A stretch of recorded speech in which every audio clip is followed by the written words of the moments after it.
چشمہ دی بھی ہوں حکم رحم۔ محترم ناظرین و سامعین، السلام علیکم ورحمۃ اللہ وبرکاتہ۔ ہم اظہار چینل کے خاص پروگرام انوار قرآن کے ساتھ آپ کی خدمت میں پھر حاضر ہیں۔ محترم ناظرین و سامعین، پچھلے درس میں ہم نے سورہ بقرہ کی آیت نمبر 56 کی تفسیر کے ضمن میں یہ بیان کیا تھا کہ اللہ تبارک و تعالی نے قوم بنی اسرائیل یعنی یہودیوں پر یہ انعام فرمایا تھا کہ ان کے کھانے کے لیے غیب سے ایک خاص قسم کا لذیذ کھانا نازل کیا جاتا تھا۔ اس کھانے کو قرآن حکیم میں من اور سلویٰ کہا گیا ہے۔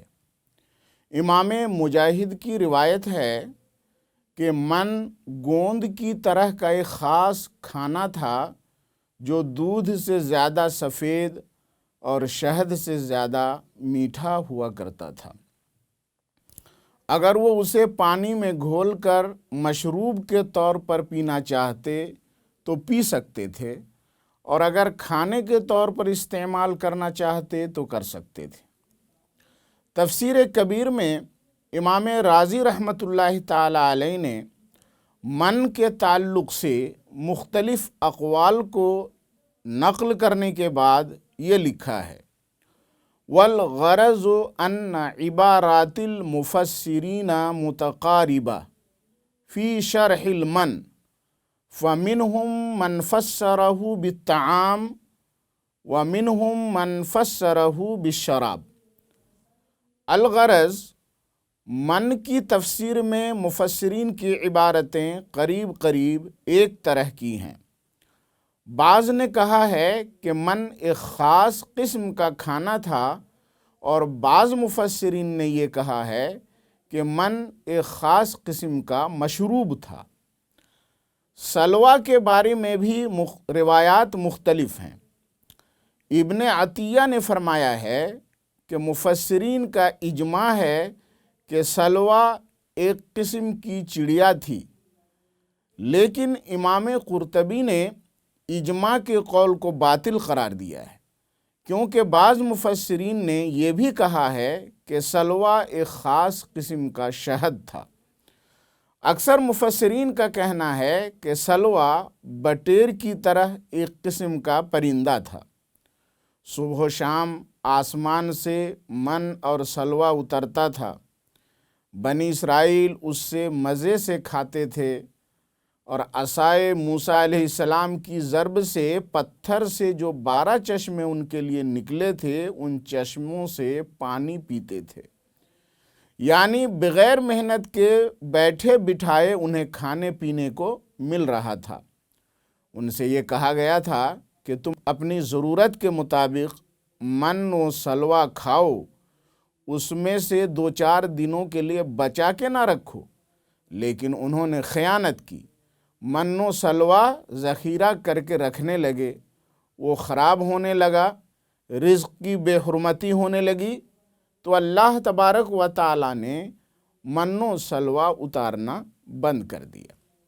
بنی اسرائیل کے اسی بے صبری اور ناشکری والے عمل کے بارے میں اللہ تبارک و تعالی نے فرمایا ہے: وَمَا ظَلَمُونَا، ایسا کر کے بنی اسرائیل نے ہمارا کچھ نہیں بگاڑا، وَلَكِنْ كَانُوا أَنفُسَهُمْ يَظْلِمُونَ، لیکن وہ اپنا ہی بگاڑتے تھے، اللہ کی نعمت سے محروم ہوتے تھے۔ ناظرین کرام، اب آیت نمبر 58 اور 59 ملاحظہ فرمائیں۔ اعوذ باللہ من الشیطان الرجیم، بسم اللہ الرحمن الرحیم۔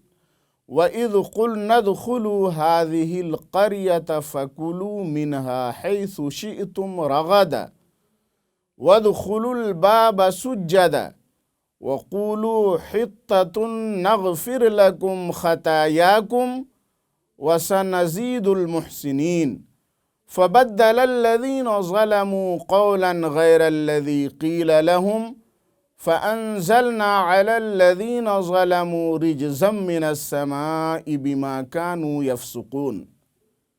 اور جب ہم نے بنی اسرائیل سے کہا کہ تم اس شہر میں یعنی بیت المقدس میں داخل ہو جاؤ اور وہاں بے روک ٹوک کے جہاں سے چاہو کھاؤ، اور بیت المقدس کے دروازے سے حتتن کہتے ہوئے داخل ہو، ہم تمہاری خطاؤں کو معاف کر دیں گے اور جو نیکیاں کرنے والے ہیں ان کی نیکیوں کو بڑھا دیں گے۔ بنی اسرائیل میدان تیہ میں 40 سال تک بھٹکتے رہے، انہیں وہاں سے نکلنے کا راستہ نہیں ملتا تھا، وہ اپنی نافرمانیوں کی سزا جھیلتے رہے۔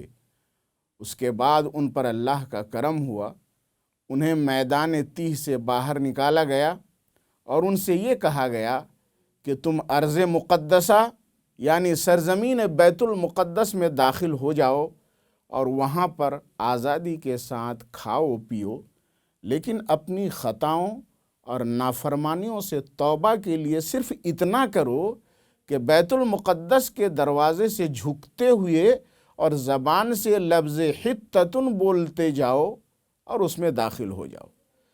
حتتن کے معنی مغفرت کے ہیں، تمہارا اتنا عمل کرنے سے ہی ہم تمہاری خطاؤں کو معاف کر دیں گے۔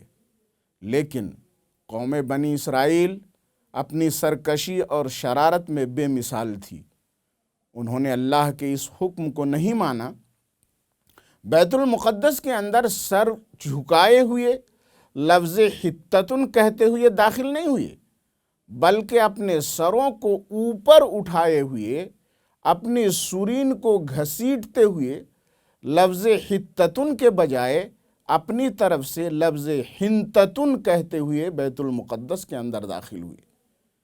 حتتن کے معنی مغفرت کے ہیں، اس لفظ کے ذریعے انہیں اپنے گناہوں سے معافی مانگنے کا حکم دیا گیا تھا، لیکن انہوں نے استہزاء اور مذاق کے طور پر اس لفظ کو بدل کر حنتتن کہا، اور حنتتن کے معنی گیہوں کے ہیں۔